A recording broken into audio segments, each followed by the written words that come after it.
and welcome to the Goonj Lockdown podcast. As always, I'm Rahul Puri, head of academics at Whistling Woods International. The Goonj team has worked very hard over the last couple of weeks to bring you what we think are informative podcasts. As always, you can find the Goonj podcasts at goonjpodcast.com or on Spotify. And Goonj, of course, is the official platform of Whistling Woods International's venture into podcasts. We've got an excellent panel today to discuss this topic, starting off with Dr. Tripti, who's done her PhD in counseling psychology at the University of Delhi. She's been a guidance counselor in Delhi for the last 11 years, offering counseling for career development, stress management, and depression treatment. Dr. Sakhujja, hello. Welcome to the podcast. Yeah, thank you. And it's a pleasure to be here. We've also got Radhika Gupta, who's a practicing psychotherapist, guidance counselor, art therapist, and yoga teacher. She uses an eclectic approach of healing collaboration with healers from across the world to provide a variety of healing experiences to people. She's also an in-house counselor at Whistling Woods International. Hello, Radhika. Hi, Rahul. Happy to be here. And last but certainly not least, we have Ayush Shah, who is a producing student from Whistling Woods International. He is in his second year and is currently dealing with the repercussions of lockdown and quarantine, which means he doesn't get to go to that fantastic school that he's been going to for the last couple of years. Hello, Ayush. How are you? Hi, I'm fine. Thank you for having me. Pleasure. To start off with, I'd like to come to Radhika. So can we just lay out ailments that people can go through, given the fact that we are quarantined and isolated, not just with our families, but also in many occasions isolated on our own? So I'll break it down. Initially, when people got to know about this, I think when we went into lockdown, or just before we went into lockdown, when we stopped venturing out and everybody was staying at home, there was not so much anxiety. I think initially it was a welcome change. And then over a period of time, as more and more news started to come in, as the lockdown was being enforced, I think more and more anxiety, more and more fear started to come in. It affects two categories of people the most. First is children and young adults who have a very intricate social experience because they're going to school, they're in a structure, and they don't have the motivation by themselves to put themselves into a routine. The second category is old people, of course, because they are feeling more vulnerable. Certain people have underlying health issues, and there is even more fear of catching the virus, of getting the virus. So I think these two categories of people, these two demographics are finding it the most difficult. Thanks for that, Radhika. And Ayush, one of the things that Radhika talked about obviously was children. Now, obviously, you're not in that category, but late teens, early 20s are this digital generation. Perhaps you're not feeling the same sort of mental effects or psychological effects as the rest of us are. Can you talk a little bit about how you are dealing with?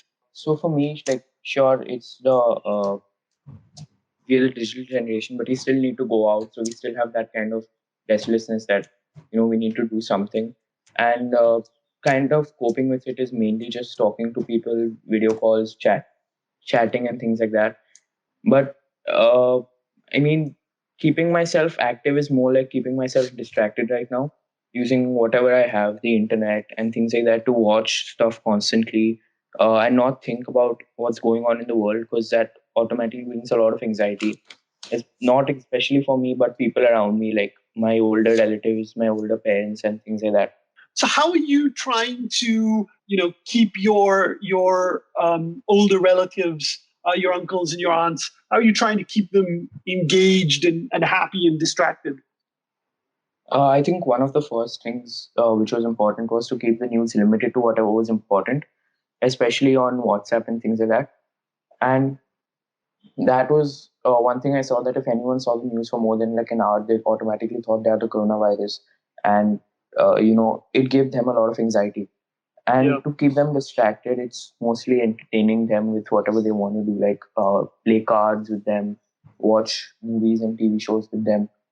Just sit with them and talk to them also. It changes a lot of things and helps them give a different perspective on the news as well.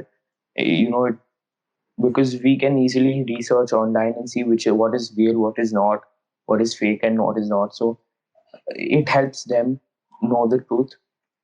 Okay. All right. Dr. Sakhujja, what are the kinds of things that you would recommend people do as families to try and sort of keep themselves mentally active? For this, I have created a mnemonics of Corona. So C would be creative. Then O would be to opt positivity. A strategy is a technique called what if in psychology.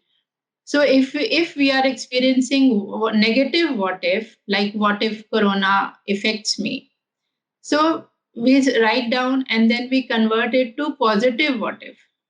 So that way we need to change and challenge our thoughts. Then from R, R is relaxation. If we keep our mind relaxed through meditation, through focusing on the breath, then O will be a wonderful technique called opt for gratitude. So one message which I really like is that everything is locked down, but there are many things which cannot be locked. So sunrise cannot be locked, our breath cannot be locked. Then N is, of course, no negativity. Negative emotions are bound to be there, but some emotions are healthy negative emotions and some are unhealthy negative emotions. So concern is healthy and anxiety is unhealthy. Sadness is healthy and depression is unhealthy. And last is A, Corona A, which is acceptance. So once we accept the situation around us, so then we will react accordingly, which is constructive for us. Yeah. Excellent. That's a wonderful way of thinking about it, Dr. Sakhujja. Radhika, as Dr. Sakhujja mentioned in that, obviously one of the things that we can all do is some form of healing, some form of gratitude counseling in many ways. Are there any sort of methods that you can suggest that are easy to do, or almost approach this situation in a positive manner? Sure. I think Dr. Sakhujja covered a lot of it and she covered it really well. I'm going to say a few things. I'm going to break it down. So, one part is why to do something, and the second part is how to do it. So, like Ayush said, that most of the times, I think most people are trying to stay distracted enough so that they're not thinking about corona or the kind of stressors that it is bringing on. However, I think as a therapist, I would always say that see an opportunity in adversity. So rather than staying distracted, we must find engagement. So engagement is in things that you have an interest in, and you can actually go into the flow while doing it. So you're deriving some kind of meaning through that. So then you're not only just passing your time, but you're actively engaged in something. And at the end of, let's say, 1 month or for however long this lockdown is going to continue, you have something to show for it. And that brings on a feeling of being in control, and it helps us overcome helplessness and hopelessness. How we can do it is to break it down into smaller goals. Every day, if we have, let's say, 3 goals, within the house, I will walk 2,000 steps. I will do an art exercise today. I will create a nice painting for a friend of mine or for a relative of mine or just for myself that I want to put up in my room. Or I want to nurture a plant. Um, so achieving these goals at the end of the day help you feel that you've accomplished something. And you're also learning how to find joy in small things in life, which is what this is all about. Everybody is talking about how we are going back to basics during this time. Well, yeah, thank you very much, Radhika. I think those are some really, really important aspects that you've brought up, and some things that I think that we do need to focus on. Most importantly, I think a thing that you bring up is this idea of living almost for where we are today, rather than worrying about what life is going to be tomorrow. The last thing that I want to touch on is related to an article that I read in the newspaper, which is related to domestic violence. The lockdown or the quarantine period, apparently, in one of the articles that I read, has led to a huge rise in domestic violence. And this is all around the world. I mean, it's not just India, but it's all parts of the world globally.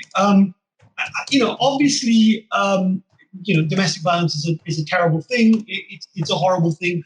But one of the side effects of all of this, I think, is anger and frustration that people feel. Being locked in a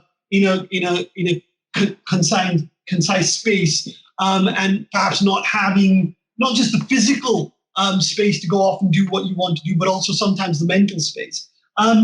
If I come to Dr. Sakhujja for a minute, how do you suggest that people burn through this frustration that they have and this sort of anger that they feel? How do you feel people should just blow off some steam? In our psychology, in our DNA, we are wired that the threats alert us to safeguard ourselves. We have to focus on what strengthens us, like not what scares us. So if I talk about physiology, we have a rational brain, prefrontal cortex, and we have an emotional brain, amygdala. So we have to see that we are right now currently operating through our rational brains, so that we are physically active, we are mentally stable, and emotionally regulated. The last line I would like to add is that there is always a stimulus and action, and there's a chain out of it. So just as physical social distancing, we have to break the chain. Like there's an example of matchstick. If one matchstick is burnt and all the matchsticks are kept together, they will keep burning unless we remove one matchstick between social distancing. In the same way, we have to do mental distancing of our stimulus and action. We have to break the chain, and we have to stop the pairing of negative stimulus and negative action. That's very, very, very rightly put, very well put, and I particularly like your quote of "This too shall pass." So thank you very much, Dr. Sakhujja. Thank you very much, Radhika. Thank you, Ayush. Thank you very much.